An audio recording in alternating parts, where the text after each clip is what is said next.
Good morning. Welcome to Ag Talking Raw, where I talk raw about agriculture and other things that are on my mind. Yeah, I kind of coined that. I guess I should trademark it, right?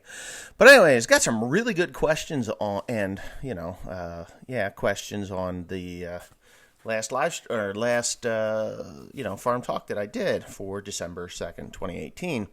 And I figured that I would just go right into it and start reading and answering those questions.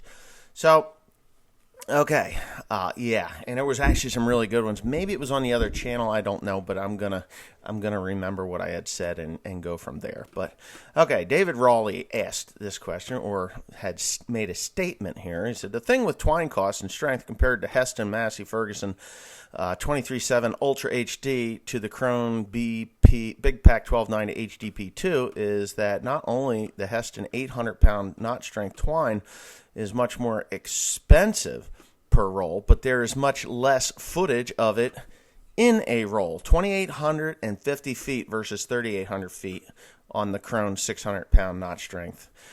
But I ran the math on this in my post on the previous video. Okay, so yes, he did the math on that. And the funny thing is, if you do the research on this Massey Ferguson UXD or UHD baler, it is far too expensive to run that particular baler. It is not, you may as well just buy a regular HD Massey Ferguson. If you're a Massey Ferguson nut and you really want to run those AGCO products, you go right on ahead, because that's your prerogative. But if you're going to step up to or step into a ultra high density baler, you may as well go with the Big Pack 1290 HDP2, or even the 1290 HDP like I have, the high speed one. The reason I say that is it's cheaper in the long run to run those balers than it is to buy the Massey Ferguson. So even if you do run that Massey Ferguson and you do end up with 650-pound knot strength twine, I have a neighbor that has one of these, 2370 or whatever the heck it is, 2270 HDs. I'm not sure of the numbers because I don't run Massey Fergusons. I've looked at them. I think it's 2270. I've looked at them, and yeah, hey, whatever. It's your choice. It's okay. I don't mind.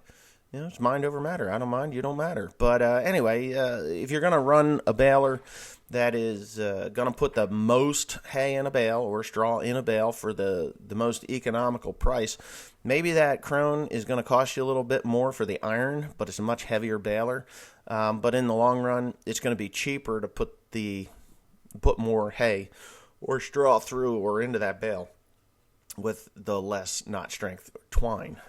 I found that I can run 650 pound knot strength twine through that baler and still achieve my 1,500 pound bales of hay. I could go heavier, but it's pointless. You end up with more broken bales, more broken strings when you push it to the limits, because of the variables in the moisture of the crop. So, and most farmers know this, that when you go into a field of hay, the outside rounds are much wetter than the center part of the field, and the first that you raked is drier than the last that you raked. It's just the way it is. When I was a kid, we used to go with a roller bar rakes, and we'd rake the whole inside of the field, and then you would rake the two outside rounds of the field, and whoever was running the baler knew that you did the inside part. My grandmother was the one that always ran the baler. My dad did sometimes, but I was the rake guy. My Uncle Irv would run a rake, and I would bale. My father would bale. But for the most part, it was my grandmother. And she would ask, "Where did you start?" And the reason she asked, "Where did I start?" was because that was where the hay would be the driest, and that's where she would start, and you'd have less problems with the little square baler, and that's just the way it is. So I learned early on, like when I was 10 years old, as to how to make hay and how to make it correctly. And God, I need better lighting in this house for this particular job. But yeah, so knot strength and twine. If you're running 800-pound knot strength twine, it's only 2,850 feet, according to David Raleigh. I do know that 3,800 feet in the Krone 600 or the 4,000 feet in the Cordex Agri 600 knot strength. That's the pink stuff that I've been using, which I really think works better than, believe it or not, the Krone. It really actually does work better than the Krone. I did buy Titan 600, and I'm not, or was that 550 or 550? Titan 550, I think it is, or maybe it's 600. I think it is 600. Anyways, whatever. That stuff, I don't like it. I don't like it. Not going to buy it again. The only reason I bought that was for the Heston baler, because the Heston baler was having problems with the heavier knot strength twine. And like I said in my last video, twine can be the bane of your existence when it comes to these balers. Find a variety that works, or the manufacturer of twine that works well for your baler, and stick with it, because that's just the way it should be. I've used Cortex Agri in the past with excellent luck in both the Heston the Heston, the Krone, and the New Holland. I went back to Krone. I went to Krone twine later in the first season that I had my Krone baler, and guess what? I actually started to have problems with the Krone 650. The 625 was perfect, but the 650, the heavier twine, I was breaking bill hooks. Still baled nice, still tied to knots. I didn't have any problems there, and I could put more hay in a bale, but I started breaking bill hooks, and bill hooks are expensive. Just a little tongue, it's $80 some each.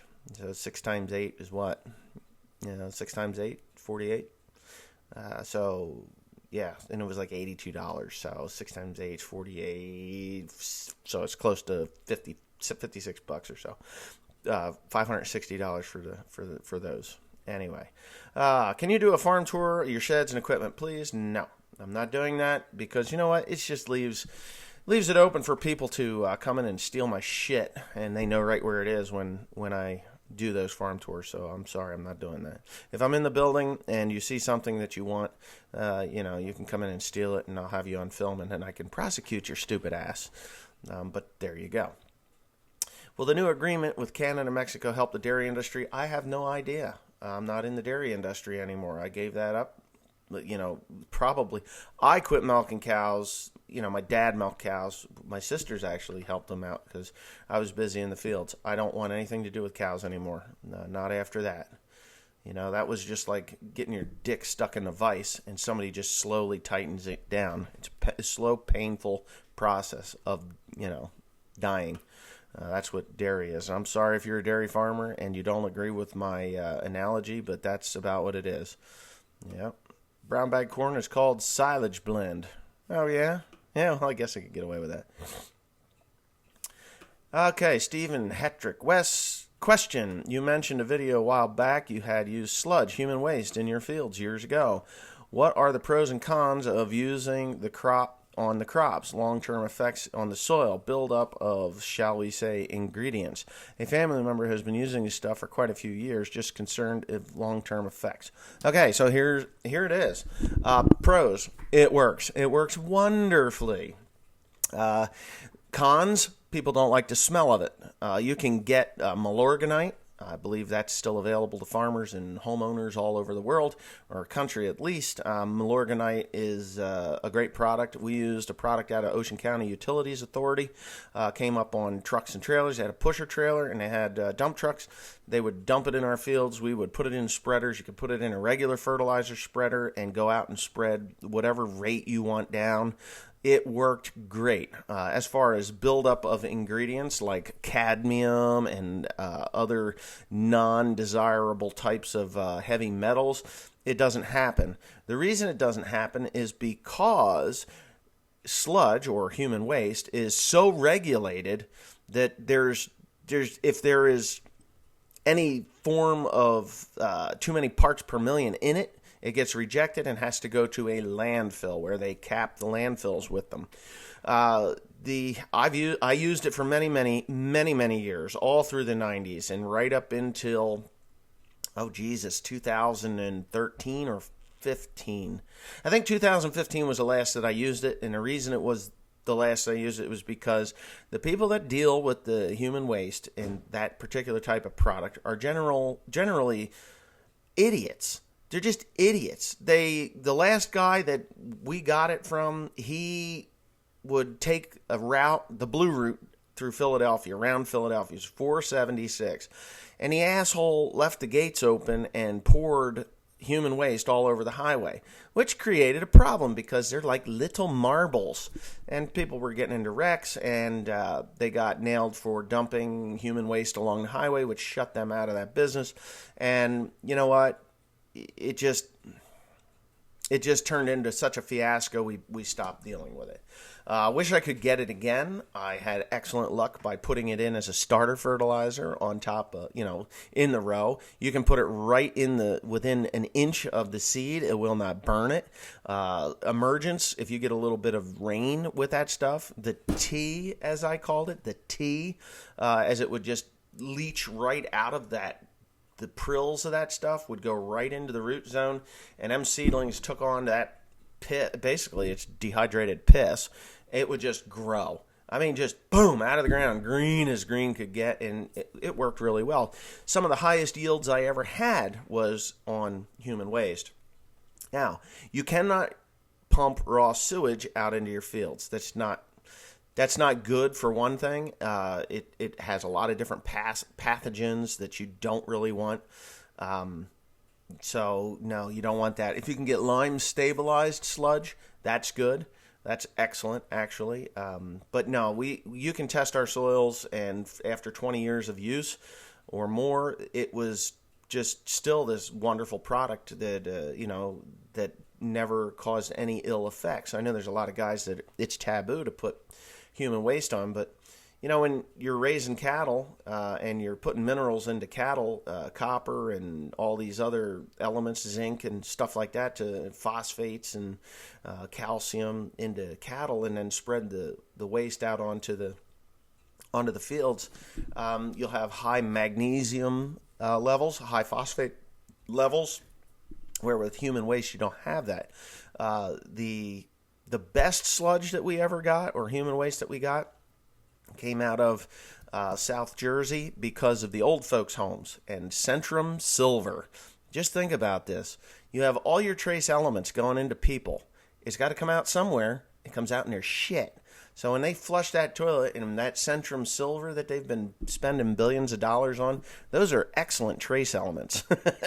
And trace elements. So Centrum Silver, old folks' homes, and retirement villages all through South Jersey. That was the best sludge we ever got. Grew the best corn, the best soybeans ever on that stuff. Best hay. I mean, tons and tons of everything. And now it's gone. So yeah, pluses and minuses. The minuses are the smells. If you allow that stuff to sit too long, it starts cooking and gets stinky again. If you spread it immediately when you get it, nobody ever knows what you're doing. And it's good. So there you go. Okay, Brian Plummer. Hey, Wes, I like the video. Not telling you what to do, what to plant, but you should look into Hubner. We are Hubner dealer, and we really like it. And like most other companies, Hubner guarantees emergence as well. They also have some good discounts for first-year buyers. I've bought Hubner in the past. Keep up the great videos. So, Brian Plummer, I would say Plumer, but email me, onelonelyfarmer@yahoo.com. Maybe I'll buy some seed off you. Yep, maybe I'll buy some seed off you. Hubner seems to do really well here anyway.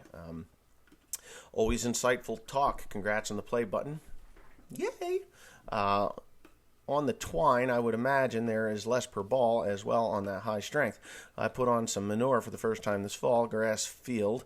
Have grass plowing through the snow. Yeah, plowing through the snow. Yeah, okay, yeah, grass will grow. And on that baling twine, you really have to figure out the length of the ball. If I put the Cordex Agri at 4,000 feet per ball on the 600-pound knot strength twine, 4,000 feet, I get somewhere around 700 bales of hay before I have to refill the baler. So I generally refill it every day, but I could go for 2 days.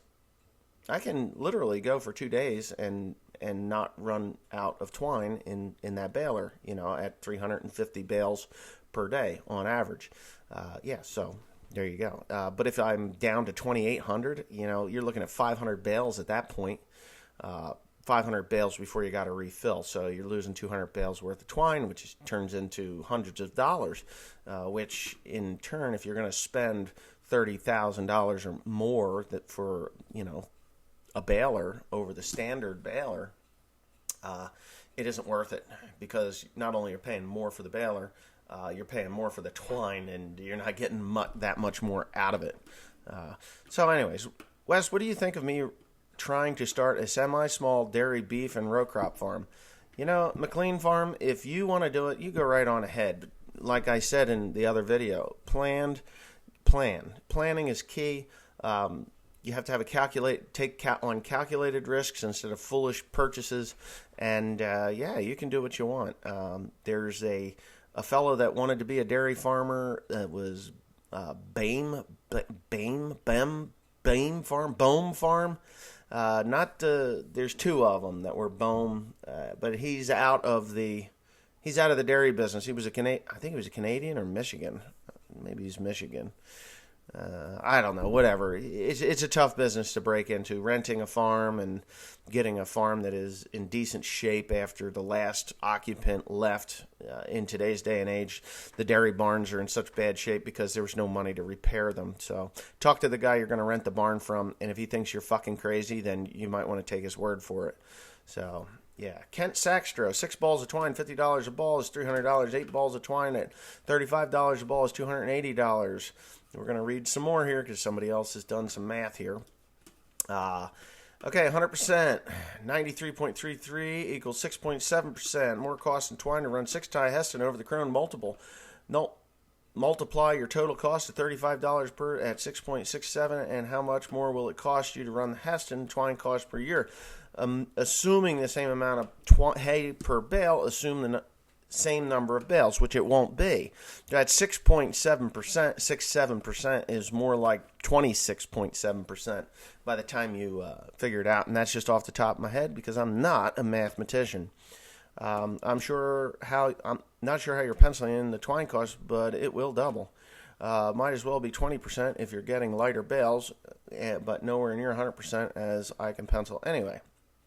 Okay, this guy says North Texas farming. Fuck Monsanto. Okay, so here we've got an Elm Custom Harvesting reference here, and I'm just going to read it because I'm intrigued. There's a lot of deleted messages. Isn't that a surprise? Okay, so this person, Stephen Dunham, it says LMFAO, Elm, put your money where your mouth is, or shit or get off the pot. He's got to wait for his GoFundMe account to build up before he can even pay attention, much less purchase a new John Deere baler. Okay, I don't know about that because it seems to me that there's a conversation thread that half of it got deleted. Stephen Dunham, first and foremost, I do not have time to waste in my life on you, but you brought and spoke of my grandmother. Let me tell your illiterate, lip-licking, lying wannabe farmer, clean your barn, pull up your pants, buy a belt, lazy, not allowed in your house while other men is in your house, equipment bumming, your father jerked off in a flower pot, and up come and booming idiot ass, etc. Oh my God, I can't even read this. You can say anything you want to or about me, but you say another fucking word about anyone else in my family, things will get real. I promise you that. And the shit you write in your comments makes one wonder what the fuck you're on. Okay, that was interesting, but I didn't see anything before that, which kind of shocks me. This is again at Elm Custom Harvesting. I can assure you that myself and my life consist of way more than you and your lying, needing physical and mental health. And then he's got a bunch of these on after that, so there must have been another thing. And then ask the missus spayed or neutered after the wax job. Okay, so I had kind of promised Elm Custom Harvesting that I wouldn't, stir the shit pot, but it seems to me that there's been some shit pot stirring on my channel. And I don't know anything about it. So Mike Bauer, get the silver play button for Ag Talking to Raw. I can. If you guys hit that subscribe button, just hit the subscribe button. It's free. You won't get a bill in the mail. You won't get any more ads or any less ads that pop up on here. You just hit the subscribe button, and then it will go on and on. You'll be able to see both this channel and the other channel with the subscribe button. Don't be a lurker. Just go to church once a month. That'll make her happy. I don't know if it will or will not. Oh boy, now I got a 15 reply one from someone that I do know is a bit of a troll on my channel, and I just let him hear. I think this is the only one. Ralph Trucking and More. He likes to say stuff about me and other places in the interwebs, which is fine. I don't care, because you know what? If they're talking about you, you must be doing something right. Why like 6 or 8 commercials per video? Well, I can answer this one, and like I have in the past, it's the length of the video. If I do a 10 to 18 minute video, I don't get but 1 or 2 ads. But the minute you go over 20 minutes, that's when Gobble My Balls, puts ads every 5 or so minutes. I do not put them in there. I do not ask them to put them in there. They are in there. Yes, I do get monetized. So I get some money for it. If you don't want to watch the ad, you can simply wait to 3 or 4 seconds and skip over it. It's not going to kill you to do that. It's not going to kill me to do that. Just go right on ahead. Then Stephen Dunham, he gets into it. He's just one of the douchebags' boyfriends from across the river. That's why he had to ask a stupid question that Wes has no control over. Correct. On the no control over it. I guess I could demonetize the videos, but I kind of like the money, you know? I'm sorry. I kind of like the money, and if I am providing a service or some entertainment for the majority of the people that watch this channel, why not make a few dollars? So there you go. I actually make pretty good money on this channel. I'm rather surprised, and I appreciate everyone that is watching this. So anyways, here we go. Elm Custom Harvesting. I actually left this one up. Stephen Dunham, does your grandma watch Bob Barker? The Price is Right. I bet she had you spayed and neutered when you were sleeping. A man will not talk like that. We do not think very highly of you. Okay, so here we've got an attack on my channel, which kind of annoys me, and I'm not very happy about it, but I'm going to keep reading. Ralph's Trucking and More. Guess you didn't hear Wes talking bad against Travis for putting too many commercials on his videos, saying he wanted more ad money. So shut your pie hole. Never talked bad about Travis.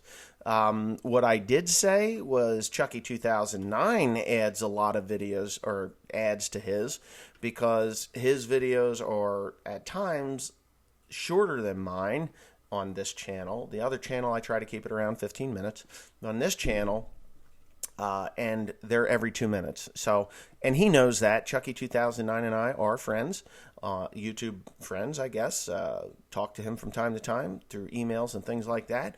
And if that's what he wants to do on his channel, that's his prerogative. It's not what I want to do on mine. I figure whatever Gobble My Balls thinks is best for my channel is what they're going to do. I can't take them out because I've tried, because I do find it a little excessive myself. So, anyways, Stephen Dunham, look at your pick, buddy. Shut your garbage disposal. So now we've got a real pissing contest here. Elm Custom Harvesting from Stephen Dunham. I stated in my other reply, and a man that is supposed to be religious and go to church every Sunday does not do the shit you do. I don't know. So Elm Custom Harvesting replies to Stephen Dunham, what does religion have to do with anything? Get out of your grandmother's basements and get on the treadmill. So now we're talking about being overweight and out of shape. Well, I don't know what Stephen Dunham looks like. I really don't. But here comes Ralph's Trucking and More. It's a tag team event here at the Ag Talking to Raw. So, well, I guess you do not know about YouTube. You can get can, but more ads for more revenue coming in. But stop being West Troll. Get out of your mom's basement and get a life. I am trying and will lose weight, but I have a job, a house, plus a wife. How about you? Okay, so now we're in the piss. Oh man, the yellow swords are out big time now. So Stephen Dunham, he just comes back with buy a belt, fat boy. And again, Stephen Dunham comes out. It's the only fucking thing you two idiots know to say is get out of a basement. Maybe you both need to get out of the closet. And that, my friends, oh wait, there's more replies. Shit. I missed these. This thing went on longer than I thought it did. Ralph's Trucking and More. Stephen Dunham, well, do you need knee pads to kiss Wes's ass? Stop kissing his butt. He didn't kiss my butt. My ass is off limits to everybody. Here's another one. Here's a great remedy. Both of you get off this channel that you're not wanted nor welcome on. And I'm starting to agree with Stephen Dunham because I am not going to put up with this pissing contest on this channel or any other. I can tell you right now that Ralph's Trucking and More is blocked on the One Only Farmer channel, and so is Elm Custom Harvesting.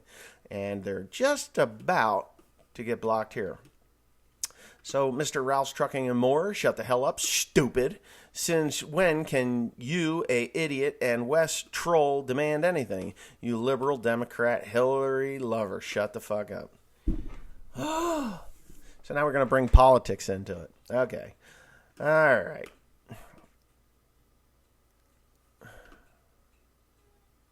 All right, so the rest of this is just not even worth talking about. All right, it was kind of fun, though, wasn't it? 6 minutes of me babbling on about these two idiots on here. So I'm just going to have to... I know that Elm Custom Harvesting has removed a lot of the out of the commentary there, which is quite... it's what he does. He does it. It's known fact. He's probably going to send me a messenger thing saying, I thought we had an agreement. Well, when you have an agreement not to be an idiot on each other's channels, which I was never an idiot on yours, but you're an idiot on mine, I would stop talking about you. So rethink your life choices here, Mr. Elm Custom Harvesting. We really don't need you here stirring a shit pot like you asked me not to stir. So you stir one way, I'm going to stir it back. So anybody that wants to go over to Elm Custom Harvesting's channel and stir that shit pot, you're more than okay by me to go do so until he stops doing it again on mine. Actually, I think it's time to block him here. You know what? I actually am going to block him here. So, Mr. Elm, we are going to... How do we do this here? I need to find that. And I am going to hide that user from the channel. Yes, user's hidden. And now Mr. Ralph's Trucking and More. He is now hidden from the channel. So, Stephen Dunham, you know, I don't know. I don't think you're kissing my ass. I think you have good questions and stuff like that. I mean, I've read them before. I just, you know, oh shit, now I got to deal with this guy. Ralph's Trucking and More. Of course, this guy, he doesn't even have, oh, he does have some uploads. Yeah, I don't know. Well, at least he has some uploads, and he has 25 subscribers, so shit. Anyway, with that being said, we'll just keep right on going. I got better things to talk about than them guys. They are now gone from my channel. I like Pioneer Seed here in Western Ohio. Yeah, Pioneer Seed is actually not worth me buying, to be honest with you. I can get away with, I say get away, I can buy other crop or seed, company seed, for a very large amount less, and the yield on it will be very similar to Pioneer. So there you go. Okay, so I got Jeff Raymond. I like Jeff Raymond. I watch his channel.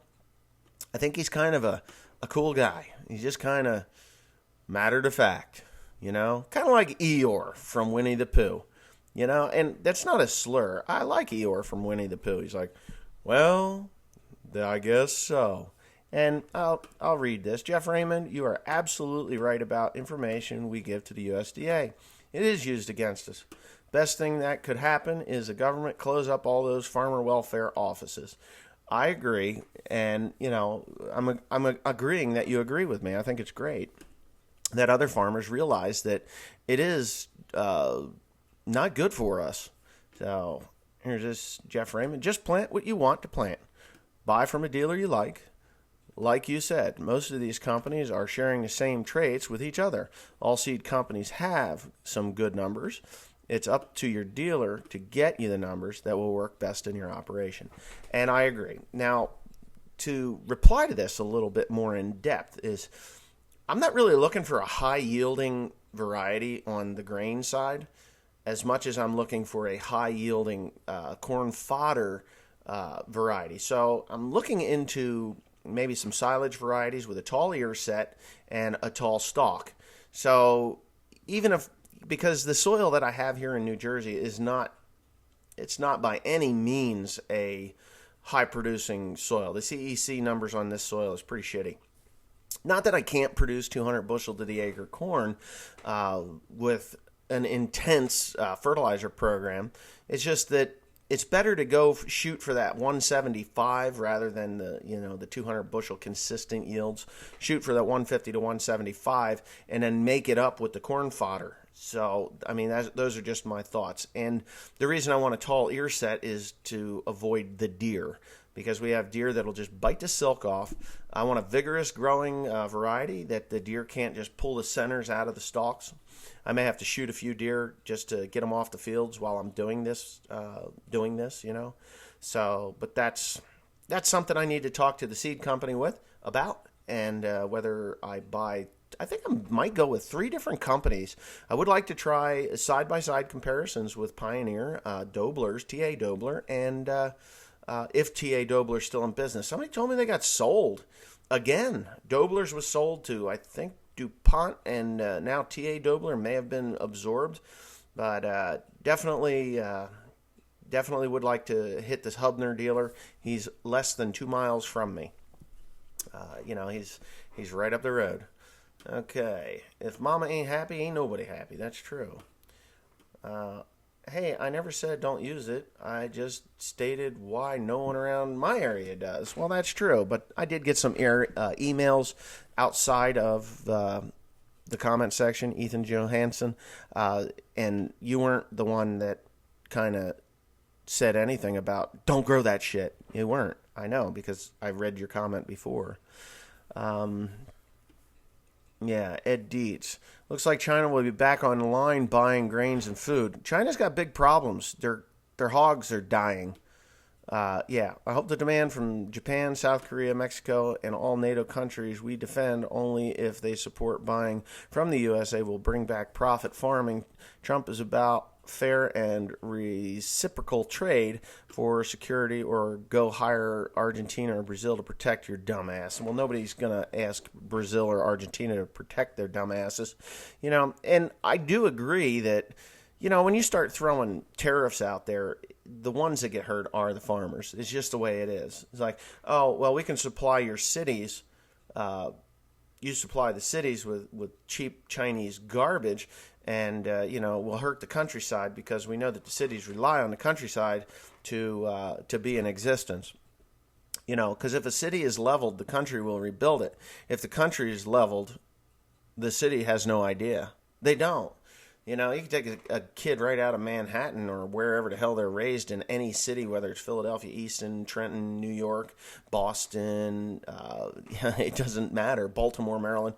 Those guys have no idea how to put a seed in the ground or what it takes to be a farmer. But if you take a farmer, we farm people, farmers, country folk, we can build buildings, we can lay concrete foundations, we can work on equipment, we can grow a crop, we can feed ourselves, we can hunt, we can fish, we can blow shit up if we really need to. And we just are more of a diversified group of people over the city dwellers, and that's just the way that works. So China and the other countries do know this. They know that if you hurt the country, that the cities will suffer, because who's the first one to bitch about the restaurant bill getting over $500 for a nice night out? It's the city folk. And how dare those goddamn farmers? They're charging so much money for this food. We have no control over it. I'm sorry. We don't. It's all set by the government. The government does it. No. Okay, so this guy, Chad D, he said, and with the higher knot strength twine, there are usually less length in them. Correct. Stated that already. And Chad D actually has another question. What about your bin? Replacing or fixing? Or just send out of the field? I'm going to fix it. I am not going to replace it. I spoke with many people. I'm not going to mention their names. Maybe they don't want their names mentioned, but to replace that bin, it's going to be $45,000 to replace it. To repair it, it's going to be somewhere around $12,000, and so I repair it. Big deal. Put stiffeners in, a false floor, and new augers, and new bin fan, and possibly even a heater to heat that corn if I need to dry it down a little bit, just a little bit of heat. You hit some heat cycle it on and off, and go for broke. Like how farms work, I really thought that their computerized bin fan was really neat because it takes the temperature. I believe it takes the moisture also. I'd have to go back and look at Ryan's video and see what exactly it did do, other than just the temperature. But I believe it was a moisture also, and it does have a port where you can run your little drill in, pull a sample out of the side, and get your moisture out of the bin, which is cool. I liked it. Maybe I'll have that put in when I do fix this bin.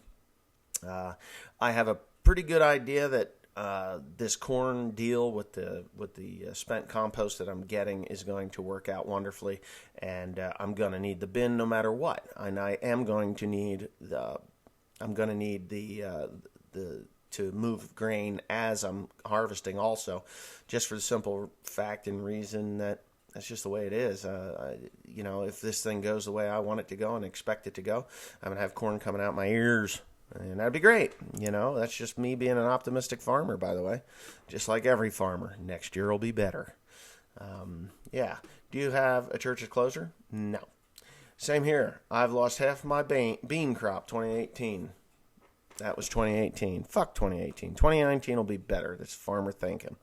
Wes is going willy-nilly. Heck, I think you should post every day. Nope. Only twice a week. That's all I want. ProAg just bought John Deere equipment in Ohio. I don't think ProAg bought John Deere equipment. Maybe an old manufacturing facility. I don't know.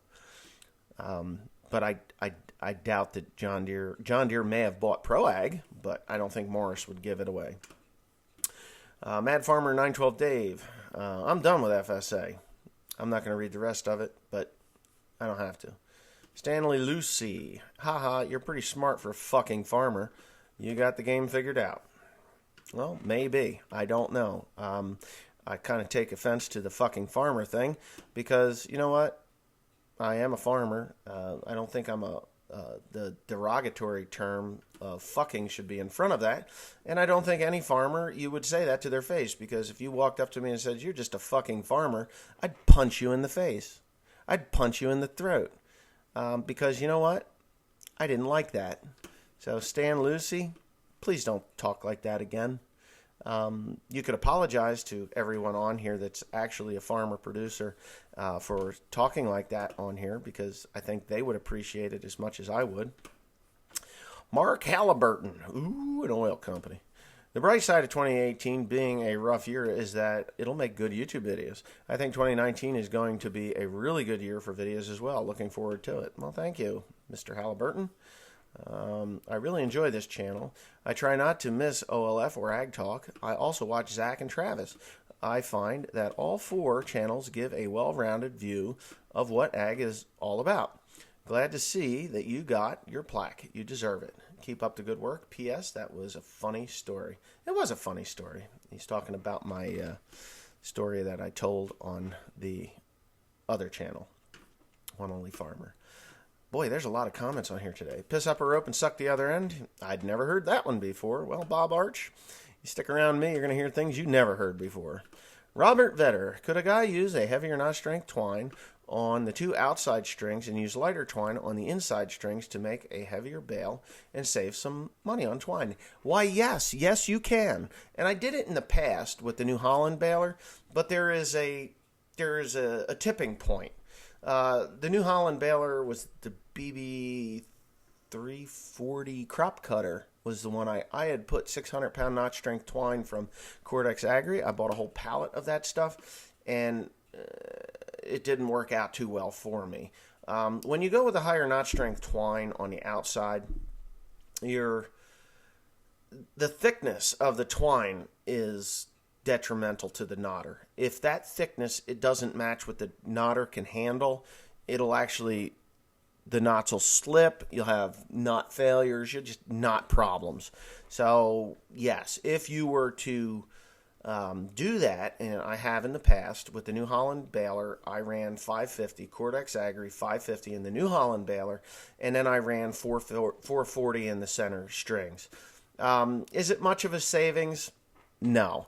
You can't get a higher, a tighter, more dense bale by doing that, but you can, you just save money.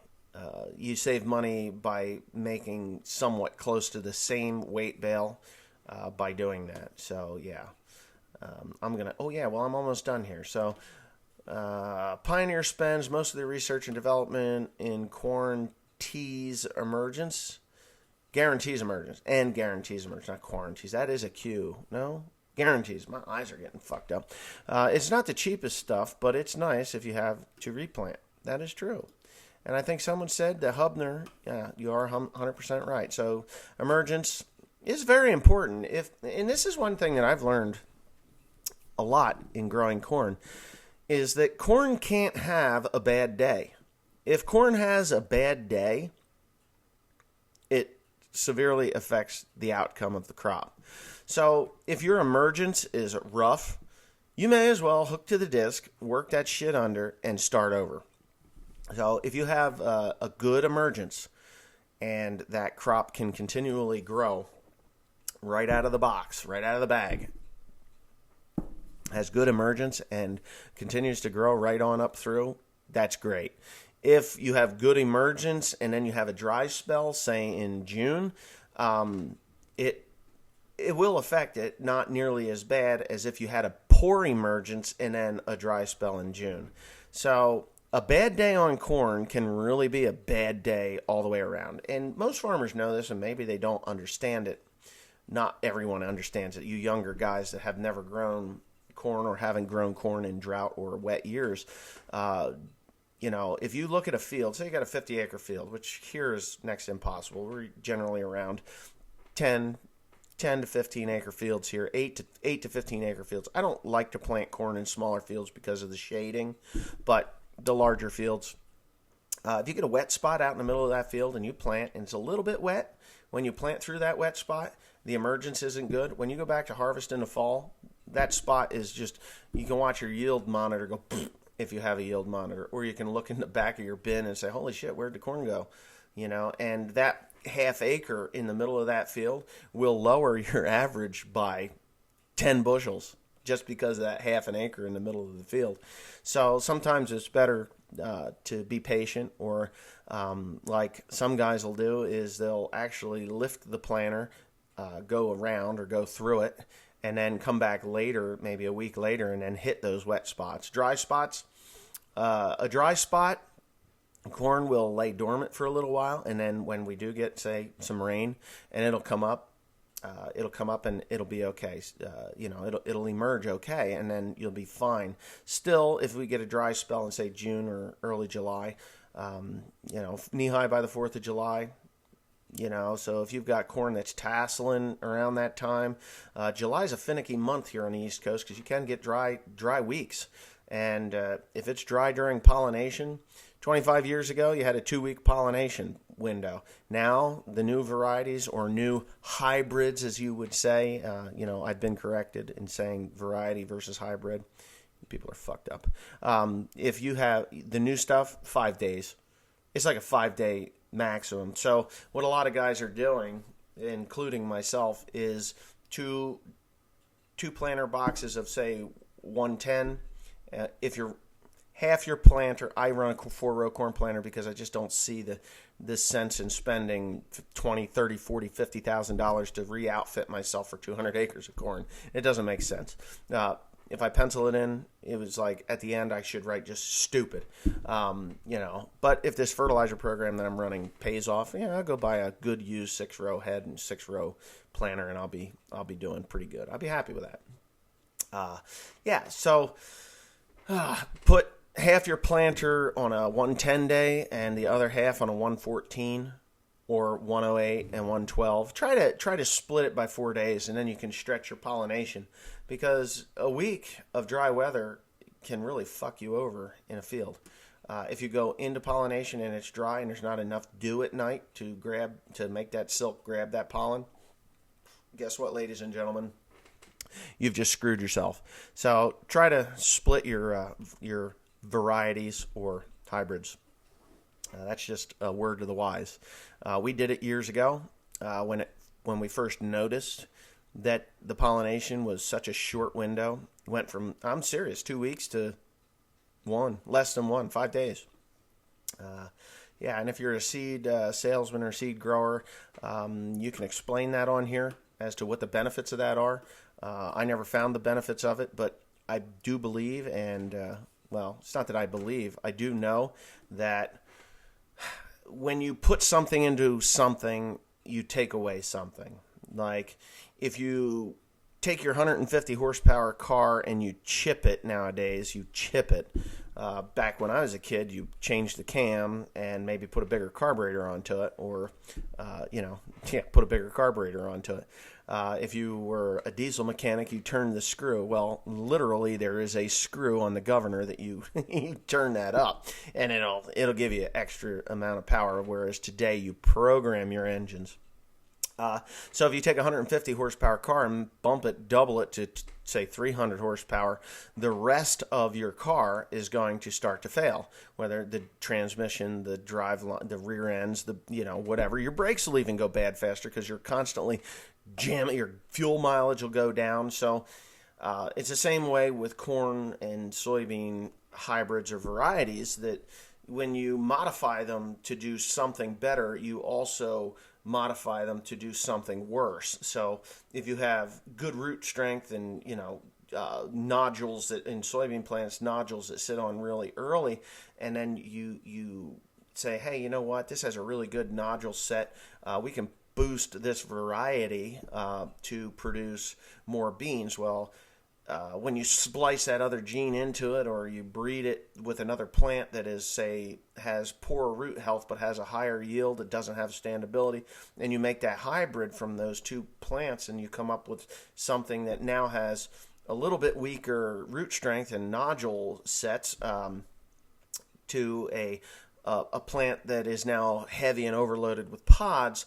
So maybe on an average year, that plant will do really well, whereas on a wet year or even a dry year, the nodules don't set, and then your plant says, hey, you know what, I just don't have the moisture to do this, and now you've got a mediocre crop. And on a wet year, you have this plant that's like freaking teeming with groups of bananas, like with soybean pods on it, but the root strength isn't there, and now you're picking that crop up off the ground because you couldn't get it when the conditions were ideal to get it. So that's just the way these things work. But anyway, I'm going to leave you on that one. We're 48 minutes in. That's a long time to be talking, and I have to actually go spread compost while the ground is frozen. So thanks for watching. Please comment, rate, and subscribe for more. And don't forget to check out One Lonely Farmer.